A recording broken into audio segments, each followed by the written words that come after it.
This is the Inclusion Solution Live, the Winters Group's podcast for all things diversity, equity, and inclusion. I am your host, Brittany J. Harris, Vice President of Learning and Innovation, and I am excited to leverage this medium as yet another opportunity to facilitate dialogue, shift perspectives, and empower action in service of equity, justice, and inclusion. This season, we are demystifying internalized oppression.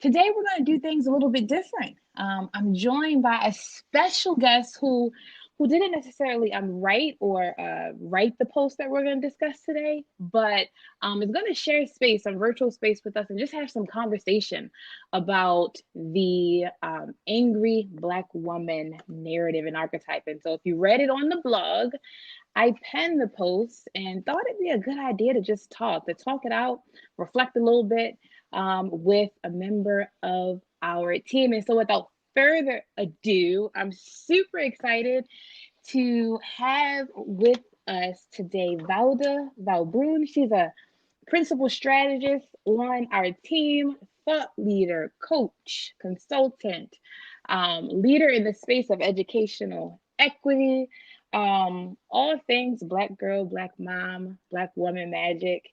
And I'm just excited to have some discussion and have you on with us, Valda. Thank you for having me. I'm excited to be here. It's an important topic. I think that we should definitely continue to unpack it as Black women. So I'm looking forward to the discussion. Yes, yes, yes. And so I kind of just gave y'all a quick, certainly not even just a quick cliff notes into Valda and her background. But Valda, would you mind just sharing a little bit more about yourself to our listeners, and maybe even just sharing a little bit about those aspects of your identity that you're bringing to this space that influence who you are and how you show up? Absolutely. So my name is Valda Valbrun. I am a career educator. This is my 27th, I believe, year as an educator. And I am a daughter of Haitian immigrants, only one born in this country of my siblings. And I think that that has a lot to do with my identity as an African American, as a Haitian American, right? As a, someone who was raised in a household, of immigrants. So I have a whole different appreciation for what my experience is like in the world. And so I bring that to everything that I've done, right? So I've been a classroom teacher. I've been a middle school principal. I've worked in, several central office positions where I got to really impact and have an impact on both what students are doing and what teachers and leaders are doing. So I love the work that I do, and I love the fact that I get to now really take all of that and harness it around the ideas around issues of equity and diversity and inclusion, but in the education space, but also in terms of what that looks like, right? And how you create the conditions for students to be successful. Thank you, Valda. So we're gonna jump right into our conversation. For the folks who have been joining us, you know that this series is all about identity, right? We've been talking a lot about identity. We've been talking about power. We've been talking about obviously those social norms and messagings that we have internalized. Question for you, Valda, before we jump into the focus on the angry Black woman, but if you could just share from your perspective and your experience, how have your intersecting or compounded group identities really influenced how you see yourself? And how, if at all, has it manifested into forms of internalized oppression? So that's a really amazing question. I've been giving it some thought because I really feel like one of the things. So I just turned 50 this year, and and That's big. it's very big, but it's not so much the number that I'm focused on. It's much more like looking at my own evolution and looking at like the things that I will and will not accept at 50. And so you can't see me because we're on a podcast, but I'm a dark skinned Black woman. And I think back to how even that's been an additional challenge where, where people will say things like, you're pretty for a dark skinned woman, right? And that kind of thing. I heard it a lot as a child. And it's funny because at 50, sit back and I think about all the things that were fed into me, right? Things that were poured into me, good and bad, and how they influence the way that I operate in the world now. And so because I'm a dark skinned woman, because I have to be cognizant of the fact that I'm seen as such, what that means to people both inside and outside of my own race, that's very much a part of my identity. I think also I look at the fact that, we were told messages growing up, right? I know myself, I'm youngest of, six, five girls, one boy, right? My mother would always tell the girls it was necessary for us to work harder, right? And to do more. And so I look now and I say, okay, so over the course of all the years that I've been told these different things about, what standards of beauty are in terms of my attractiveness as being darker skinned and, being told that I have to work harder. I really feel like I had internalized this belief that, because I was darker and because I was female, a Black female, that I had to always work harder, do more to be accepted. And I'm just now at the point in my life where I'm like, you know what? No, right? Like I don't have to do more, work harder, or be seen as less than in the eyes of, peers and colleagues. And so I've really had to like kind of undo a lot of the beliefs that I knew I was walking around with for so many years. And so it's been really important for me as I think about, the age that I'm at now. How do I undo some of the stuff that's been done, right? And how do I undo when those things are showing up in the way that I engage with others, right? When I make myself smaller, right, to accommodate other people. When I try to not be seen as, try to not, not draw attention to myself, I guess, in some ways, like all those different things, like all those behaviors are things that they're because of, a worry, right, about, how we're seen. And so I do feel like all those group identities kind of influenced how I saw myself, not necessarily in a positive way. And so I'm shifting that. Like it's an intentional decision all the time to shift that, because I'm an older Black woman, operating in a world that I don't have to do that in. Mhm. It's so I was reading a post, and I think I even mentioned it in this one, that just even, just the feeling associated with the stress associated with having to be on guard, having to sort of, for lack of a better term, like police your own emotions because we're centering how others may sort of be impacted or interpreted in ways that to some extent become unreasonable, right? Has this even like health implications, like specifically for Black women. And I was trying to find the term while you were speaking. And I may be pronouncing it wrong, but there's this term called like allostatic or allostatic load. I Mm, read it in a post, and the writer was pretty much saying that um, it's sort of like this stress response where we are always trying to, and she was specifically talking about the experiences of Black women trying to prepare for or like adapt to like what people think, what people say, how I'm going to be interpreted, that hmm essentially starts to impact things like heart and your blood pressure, and can be attributed to a lot of what is more prevalent. Some of these health conditions more prevalent in Black women, and so it's not even hmm like a thing where it's like, oh, I'm doing this and it's just a way to survive. Hey, I'm doing this thinking I need to do it to survive, and also essentially it's to the detriment of like who I am, my body, not just who I am, but also my body. And it's a Yeah, lot. And it's I a know lot. it diminishes quality of life for us, and I think that people don't necessarily always make those connections to the health concerns with how we carry Mm-hmm. around, how we carry just generational traumas, right? And so Mm-hmm. that does have an effect on not just your chakra, right, but like your Mm-hmm. physical self. I Hello. was having a conversation recently about even just like, so my choice of doctors. I choose doctors of color, and I'm noticing now that Mm-hmm. now that there are even That's networks so that good. allow people of color to choose doctors of color, because there's research that tells us that we're not going to be heard or taken as seriously. Our pain is not going to be managed in the same way as women of color. Mm-hmm. That alone is a reason to be angry, right? Mm-hmm. Right? Hello. You know what I mean? It's like, it's like seriously, like I can't even count on getting the same quality of care. I have to be seen as different and unique in a very negative way by even physicians. And so I made a conscious decision many years ago that I was going to always make sure that I, where I could, where possible, I was going to see doctors of color, just because, particularly females of color, as it relates to both therapists and medical doctors, because our we have to consider the fact that we're not going to be heard or seen in the same way, by other doctors, and have our ailments treated, with equity. I mean, so it permeates down to everything. We're policed in so many ways, right? In terms of being in the workplace and making others comfortable and being acceptable, hairs being policed and all those different things. And then even our medical care. I mean, so if you want to ask, well, gosh, why are y'all so angry? There you go. Right. So I just came out of wearing braids for the better part of the year. And there were so many occasions where I would be worried about it being seen as unprofessional. Like, it was my own thing. Wow. No one said it to me, but like, depending on the audience, I was like, oh, what should let me put these braids in a bun, so that they're not, that kind of thing. And, and always having to have that concern, like that is, I don't know too many people, other than Black women, that have to worry about how their hair is going to be, interpreted.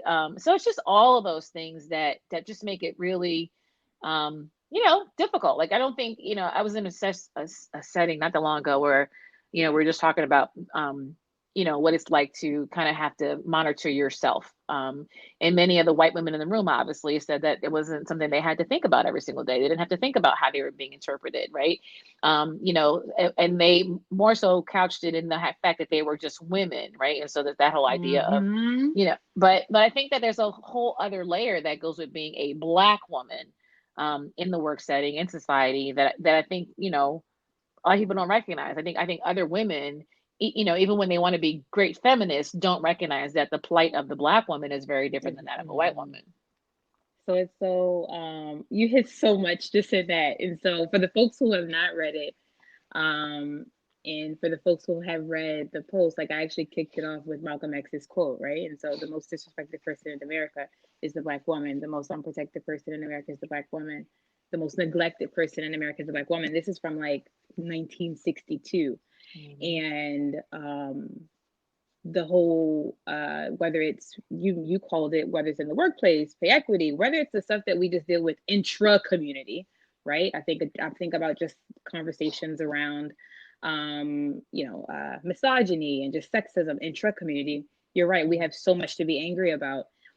You talk about the differences across race, and the differences in how white women perhaps experience being able to express their emotions. And it's funny because someone actually commented on the post. I can't remember if it was on the post or on LinkedIn, and it was a white woman, and she said, I don't think what you just shared is anything different from what I experienced as a woman.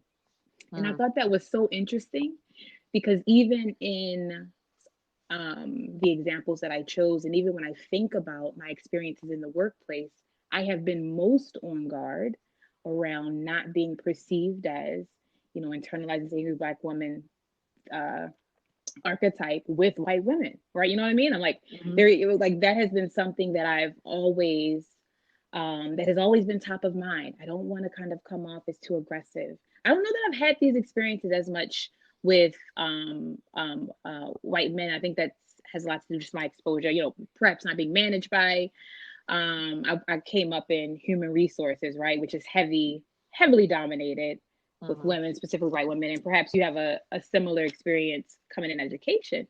But that has been the community that I have struggled with managing, reconciling that dynamic with the most. And to see that as a comment, I was like, wow, there is such a gap there, just like a gap there in understanding. Yeah, and it's that whole oppression Olympics, right? It's like, I'm just as oppressed as you are, that kind of thing. And I think people need to really be careful of that and recognize that we can't just, piggyback other people's oppressions, number one, but you can't speak to an experience you don't have. And so say that, right? Say that I don't have an understanding of what it's like to be a black woman, but but as a white female, here's what I've experienced. I get that. That's total. That makes sense, right? Let's have the dialogue. but to kind of equate them as the same is, I think, really just a mistake. And I think people need to be a little bit more open-minded to understanding the experiences of others, right? Yeah. And that's one of the things. So in the very first episode of the series, we talk about, or we talked about rather, um, how our own privilege can be a veil, right?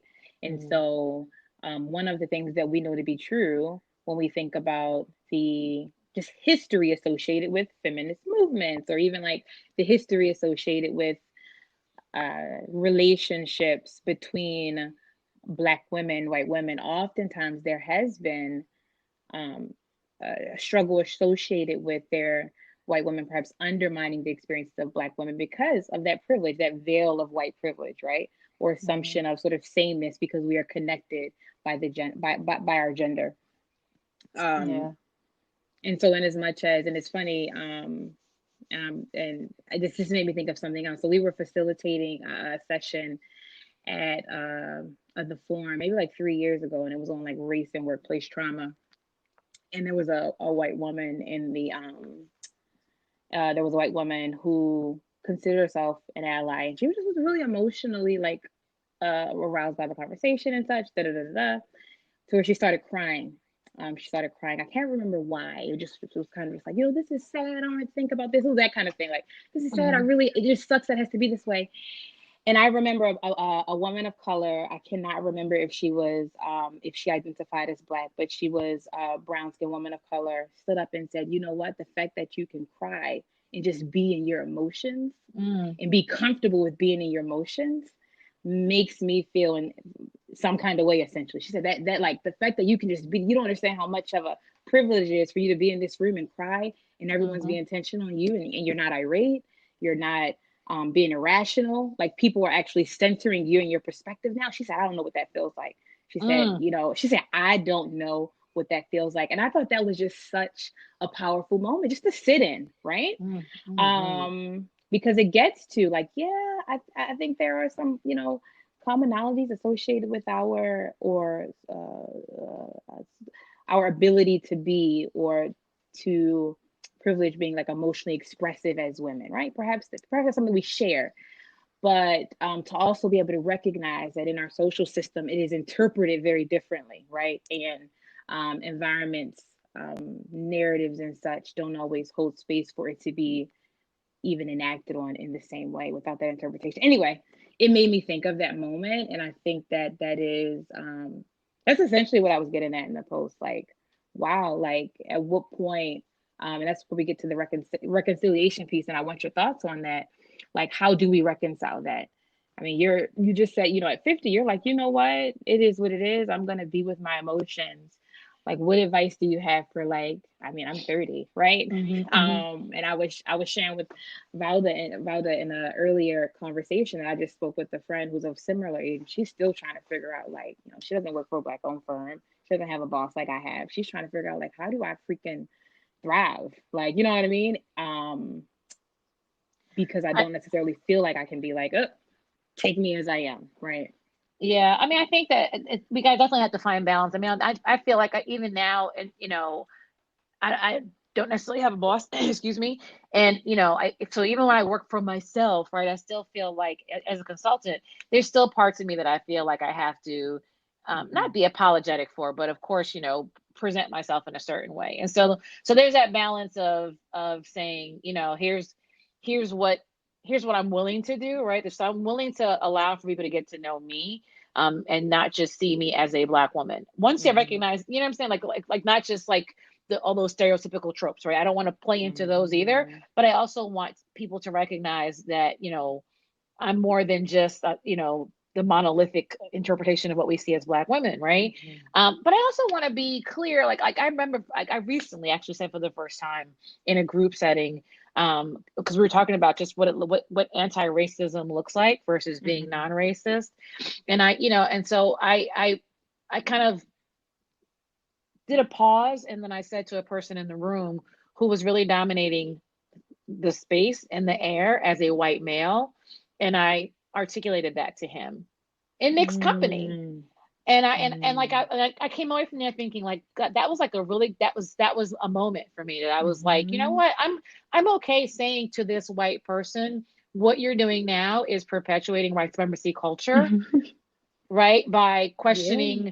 By questioning how much time this is going to take, right? Your time is at my time is as valuable as your time, and that kind of thing. And so, in the context of what we were talking about, it was a great moment to check somebody. I don't know that 30-year-old me would have done it, right? And I think that that's where I say, like, I know I've had to come into an understanding of what's acceptable, because 50-year-old me would could say that, and I said it, and even then, right, even was like, oh shoot, Oh, right. like what? This is Oh going like no. what keeping it real goes wrong. Right. What have I just done? Right. And it was Like, fine. It was it turned out to be fine. And the person was very much like, you know yeah. what, you're absolutely right. Because we were having a conversation about, like, how some of this, how people experience you versus how you experience them. Right. And so, I think that that's a big part of it, is just saying, okay, where's their balance? Where can I, as a black female in, corporate America, wherever it is that we're, the settings that we're in, how can we maintain a sense of self, right? Um, and not over accommodate, right? And not make ourselves smaller, Mm-hmm. and not again make other people more comfortable. My job is not to make anybody comfortable, right? I feel like we were told that, even by my mother. Our own mothers were telling us, Mm-hmm. Yeah. fly below the radar. People say things like, oh, dress like that till you get the job, then you can change it to your own style, right? Like all the things that we do to make others comfortable. And I feel like, yes, obviously some of those things are social norms, some of those things are what we have to do in the workplace. What I think that we have to also get comfortable with is calling it out when we see it, right? And it may be seen as the playing the race card kind of thing. I think there's power in how you do it, right? Um, Mm-hmm. I feel like we have the tools. Many of us who are practitioners in this field, we have the language. We should be able to engage people in these kinds of conversations so they don't walk away feeling threatened or maligned, but instead feel like now I have a better understanding. Like, how do you help people develop empathy around, races other than their own, unless you're able to have a conversation with them about what their experience is like. And so I use like a lot of key phrases, like, even when I do presentations and stuff, or even if I'm in, mixed company, and the issue of race or something comes up that is an opportunity for me to call it out, and I'll say, and I do this whole thing where I ask permission, and I say things like, Mm. I say, like, can I provide you with another perspective? Right. And then if a person says yes, and then I say, well, here's how that might be interpreted by a person of color or a person who's an immigrant to this Mm-hmm. country. I like that. Right. and Uh-huh. and so just in doing that, I found that that's given me so many more entrees into the conversation, into the dialogue with people who need to have the conversation. And so by saying, might I provide you with another perspective, right? Or, here's something else. Here's something else. I hear you, right? But I want to give something else to think about. I think that just are adding those kind of phrases to my my repertoire of getting ready to let you know something has been helpful, because you take down the defense, right? And a person has Mm-hmm. to respond yes or no. I want to engage in this conversation, and they're willing to engage in the conversation. Then they need to hear it, And so that's when I might say to somebody, here's the difference between the perspective of a black female in corporate America and that of a white female's experience. Here's how they differ. Here's what my experience has been, et cetera, et cetera, so that people can at least listen and hear that there are perspectives and experiences that are different than their own, right? Getting people to understand other people's lived experiences, I think, is the best way to kind of counteract some of the stereotypes and what people believe, because they don't have any information that's firsthand that they can use. Mm-hmm. And free yourself, like agency. So that's what I thought of when you Mm-hmm. said in that moment you chose to at the workshop share, or even in the moment where you're using or asking permission, right? You're it's one of those, it's enacting agency. That's what I gathered from that. Mm-hmm. And one of the things that I noticed is, obviously, because we're so like entrenched in, like connected to, have really close proximity to like this work and like these tools, that there's a gap, right? Like there is a gap in, I won't necessarily say accessibility, but it's not always top of mind, or even maybe accessible to everyone, right? And so I've been thinking about, so there's a model, the DNA model, Valda, right? Mm-hmm. I Yep. offered to her, right? I offered to her, a kind of like an adapted version of that. So for the folks who are not aware, we have this model that we use to differentiate interpretation and actual like describing behaviors. And in her situation, the person did say, you know what, I feel like you're always angry or pulling the race card. Mm. And so I asked her, this is over. She's no longer with this, but I said, perhaps in the future, and one of the things that I've become more comfortable with is really clarifying the what led them to that interpretation. And so would you mind explaining to me, or may I ask, like what behaviors, or can you point to the specific behaviors or what you observed that led you to that, right? Because that is something, you're angry, you're pulling the race. That's such a subjective thing, right? Mm-hmm. And a lot of times, and data would show, I'm pretty sure there are studies that show that even how feedback is given, if it's not done in like a culturally competent way, can perpetuate a lot of these stereotypes, right? And how it's delivered more often than not can be subjective if one is not culturally competent. And so if there is if there are cultural differences there, if I'm not asking the question or even comfortable like asserting agency to clarify, I'm kind of like just sort of just left to sit with how others have either characterized me, um, stereotyped me, without enacting on that agency. And so that's what I thought about when you said that, and even just having the tools. Like I don't, to be honest, Anna, before I started like consulting, I don't think that I even, like it just wasn't time. I don't know, like I would get hit with a microaggression and just be like, ugh, that felt weird, and that's it. You know what I mean? Just kind of leave it Mm-hmm. there. I don't even know what to say because it feels so weird, and like I don't want to be angry, that kind of thing. And so it makes me think about how there's even an opportunity for us as like consultants to even recenter our work. And so we obviously do a lot for predominantly, we talk about leaders, predominantly white audiences, on bridging Mm-hmm. and behaviors. But what does it look like to center education around the experiences of people who have been, who hold marginalized identity, Black women, right? These are some tools where you can um, sort of assert your agency and how you respond to these things, how you can model and practice authenticity and thrive in whatever space you choose to, whether it's an entrepreneur, whether it's in a, school system, whether it's in a corporate America, what have you. I just think there's a really, really big gap there. It is. And I think that one of the things that we have to do, well, first of all, isn't it a shame that we have to kind of figure out those tools and Yes, you know what I that's mean? what so yeah, it's Like, just like, dang, look, there goes the right. yeah. Right. Yeah, it's so messy. Yeah. It's both yeah, it's so messy. Yeah. Yeah. And I mean, I think the other thing is too, is like, I think we would love to, as women, right? As women, we would love to have camaraderie with and be this like great force. All Yeah. women, right? All women, right? Black women, white women, and the fact that there still has to be this distinction that's made for us. Yeah.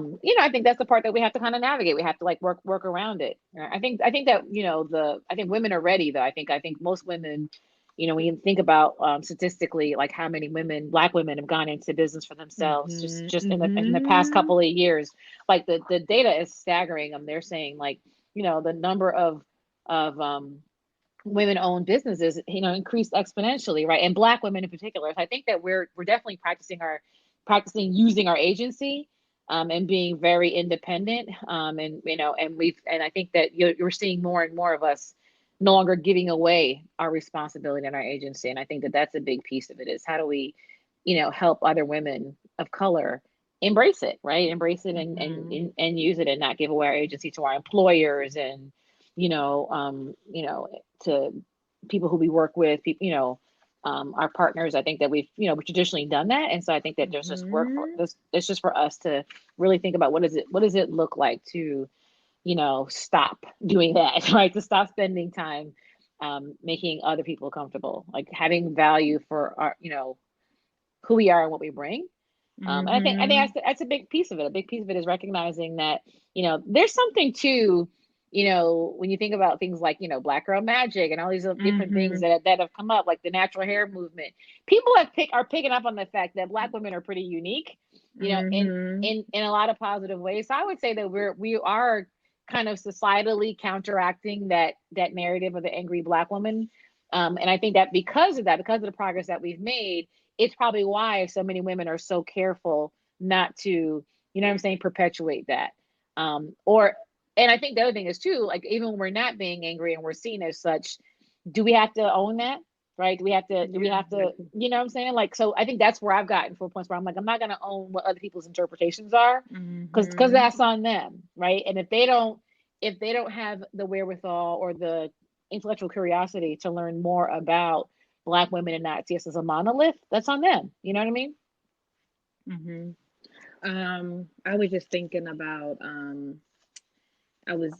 I have obviously like I have the benefit of like talking to like all of y'all, and so it's crazy because I was thinking about the conversation with Mary Frances, and so she did a post, and she talked about how even as an entrepreneur, and you even alluded to it not having a boss, like this is just a thing, this continues to be a thing, and a lot of it, or sort of reconciling it, overcoming it, what have you, also has a lot to do with you just identifying outlets, right? And so, in as much as perhaps these systems, broader social norms won't change overnight, I do think that there is opportunity for us to figure out ways in which we can pour back into ourselves. No, I'm not going to own what people are interpreting. And I have like my own space, my own perhaps things that I engage in to sort of ensure that I'm whole enough to even like, "Oop, this is not coming into like my force field." And so I wonder, Valda, from your perspective, like what are some things, like, right? What are some ways that you haven't gotten to the point where you are in your career and in this point in your life that you do to just kind of stay whole and like just affirm yourself? And I think about obviously you being a mom too. Like, what are some ways that you ensure, your daughter experiences that as well? Yeah, I think a big part of it is refusing to be responsible for other people's feelings, which I think takes a long time for us to get there. Yeah. So, because we're like I said, we're raised to consider what other people are thinking of us, and so I think that's a big. I will say that even with my daughter, she is one of the people that is so unique in terms of her fashion choices and that kind of thing. And the times Mm-hmm. that I've said to her, "Hey, can you tone down this look?" and she says, like, she's very clear about like why to make other people more comfortable, right? And she's like, "I'm not doing that." And I don't know where she got that from because it took me 50 years to get to that place. She's all of 20 and she's there. So Like, nope, hopefully she'll, sorry. yep, yeah, hopefully she'll keep that. She'll maintain that. It'll probably Mm-hmm. serve her well. I don't think that I had that being poured into me or that freedom and flexibility to, to be my own person. I don't know that I don't know that we got that, but I do feel like a big part of it too is I think that women, like I think about myself, being in the workplace and often even worrying about imposter syndrome, right? And Mm, and thinking like maybe I don't deserve to be in this space, and and or they see me as some kind of an anomaly, so you mm-hmm. know let me not mess that up. And so that's a lot, that's where a lot of it, where we start to make ourselves smaller and try not to be seen and try not to be seen as angry. I remember being in meetings like with Black colleagues who were in the same room in a mixed setting, and a girlfriend of mine would text me across the room, "Fix your face." Right? Because my face was like, what on earth is this person talking about? Right? And that we have to have an accountability partner in the room that says, "Fix your That's a good face." one. You know Accountability. what I mean? Mm-hmm. Like, so, like, why is that even the case that we have to have that, where you have somebody that's going to say to you, "Oh, you might what you're doing now might be interpreted as you know mean or angry," and that kind of thing. And so I don't know. I feel like it's just finding that balance and Mm-hmm. being self-aware, but also knowing our worth, right? Knowing that, so what if we've got natural hair, we've got braids, or what I'm saying, or we show emotion. That doesn't negate all the things that all the things that are good, beautiful, and positive about us. And I think that, we have to remember that first if we want to convince others not to, consider us stereotypes.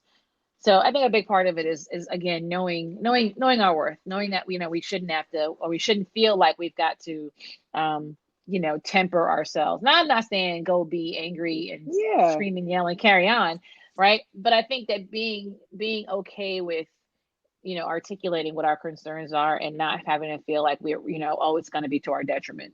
It took me, like I said, it took me a long time to do that. In my 30s and early 40s, I was my late 30s and early 40s, I was principal of a middle school, and I was the only person of color in the whole daggone building. And I remember always feeling like I had to make everybody else comfortable with the fact that I was Black, and that I, and having to be really careful that they didn't think I was only advocating for children of color and all these different things. It was constant Mm, tiptoeing around my Blackness. And it was nothing but frustrating. And honestly, I think it made me sick. I literally had like all kinds of gastrointestinal problems back mm, then, and had an ulcer and that kind of thing. And I think back to that was why I was in a yeah. constant state of stress. My Blackness was constantly an issue. Me being a Black woman, not being able to show emotion, not being able to show, care and concern for those children that look like me for fear of being seen as, what I'm saying, having an agenda. All that stuff is just, who wants to live like that, right? And so I think that that's a big part of what's made me now look at it and say, no, I'm not going to do that. I'm gonna, if it's the right thing, right? If what I'm advocating for is good for kids in general, but somebody sees that as I'm only advocating for children of color, that's on them, right? Mm. And I think that's what we have to start understanding more, that some of these things, people's interpretations of our behaviors, that's on them.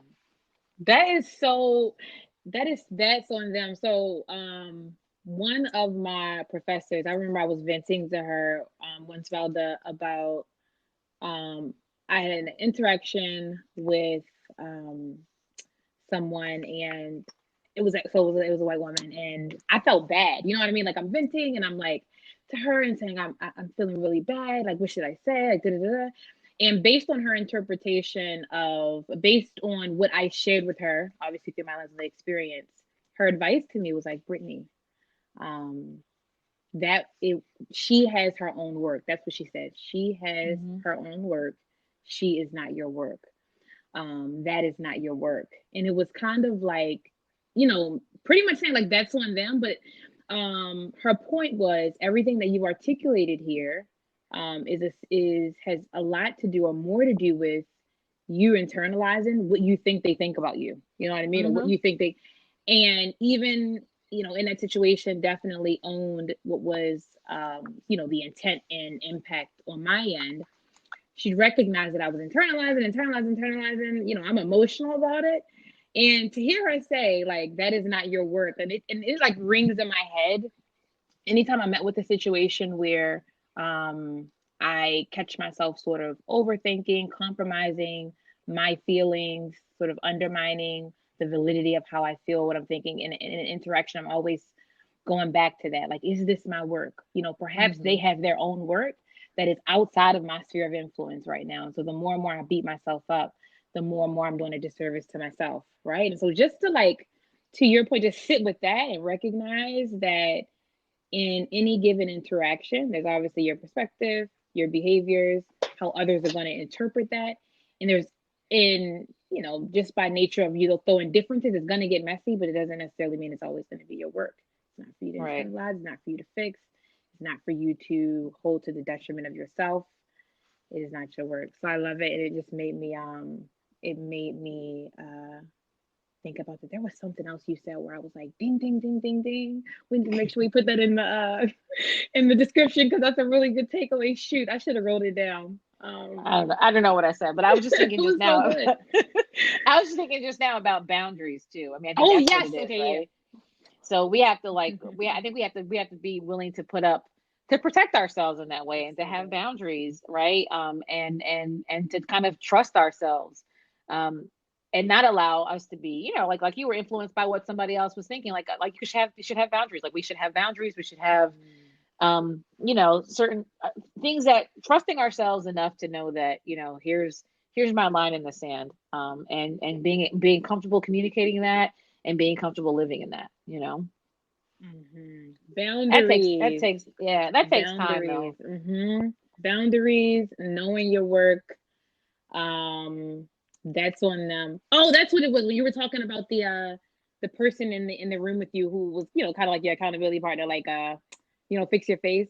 I was also Uh-huh. thinking about how important it is to just have, like, just have community, you know what I mean? And so when I was talking to my girlfriend yesterday, well, not yesterday, but a few days ago, about this, what she was going through in the workplace, we talked about how just in that moment, us being able, or she being able to talk about what was going on and vent and do so and be validated and heard, like, felt like something good. You know what I mean? Like Mm-hmm. that certainly doesn't necessarily change her situation, the people who she works with, or but to just have that community and space, right? Like that's a tactic, right? That in and of itself. But your community ain't, isn't gonna always be the people you work with. And, certainly everybody can't, or maybe everyone doesn't, or have the privilege to, like, start their own businesses, leave some of these unfortunately, toxic or homogenous environments. But being able to find community where you can and leveraging it to just like affirm and validate your feelings and experience and self, I think is a big part of it too. Like, hey, this is a Yeah, real thing that I'm experiencing and others are too, and it's okay how I'm feeling, all of it. absolutely. All right. So, oh wow, look, I told Valda we were aiming for like 30 minutes. I just looked at the recording and we are like at 45. This Here is we good. are. This is good. Valda, before we wrap up, any Mhm. kind of like takeaways, thoughts on the topic that you want to part with, or have folks part with? Yeah, I just want people, especially if they're not Black women, to understand this concept of where this idea even came from about angry Hmm. Black women, and to maybe revisit that narrative in their heads. Like, if you look at historically the impact of Black women, our positive impact on society, I think that people would recognize that for every bit of anger, there's also passion. There's what I'm saying, there's hard Mm. work, there's work ethic, there's so much has gone into the journey of Black women. And so we're mothers, we're fighters, and you look at the numbers from the last election. If you disaggregate that data, you see who came through, Black and women so come through. exactly right. And so I just feel like I feel like if nothing else, if people walk away with nothing else from the conversation, they also, if they bought into the narrative of angry Black women, they also need to buy into the narrative of how positive and how influential Mm. Black women are and can continue to be. And so I would just charge people to really rethink when they look at this idea of the race card and angry and blah blah blah, that they ask themselves why that is, right, and then what they can do as an individual to help mitigate that.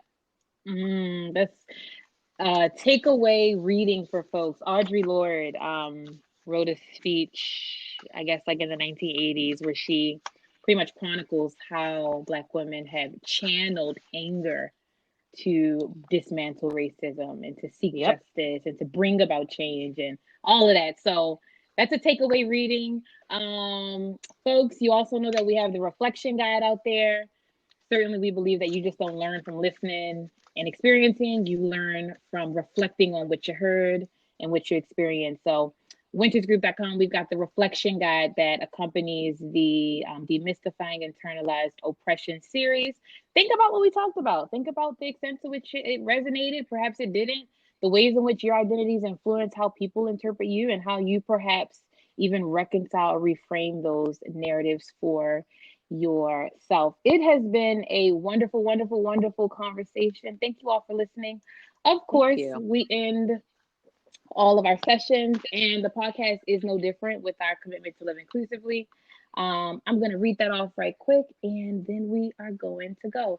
I commit to be intentional in living inclusively. I commit to spending more time getting to know myself and understanding my culture. It is in understanding myself that I am better positioned to understand others. I will acknowledge that I don't know what I don't know, but I will not use what is unconscious as an excuse. I will be intentional in exposing myself to difference. If I don't know, I will ask. If I am asked, I will assume positive intent. Most importantly, I will accept my responsibility in increasing my own knowledge and understanding. I commit to speaking up and speaking out even when I am not directly impacted, for there is no such thing as neutrality in the quest for equity, justice, and inclusion. I will strive to accept and not just tolerate respect, even if I don't agree, and be curious, not judgmental. I commit to pausing and listening. I will be empathetic to the experiences and perspectives of my others. I will use my privilege positively and get comfortable with my own discomfort. I commit to knowing, getting, and doing better than I did yesterday. Keeping in mind my commitment to live inclusively is a journey, not a destination. It's been wonderful. Valda, thank you, thank you, thank you, thank you Thank so you. much. And folks, we will catch you next time. Absolutely. Have a good one. Thank you.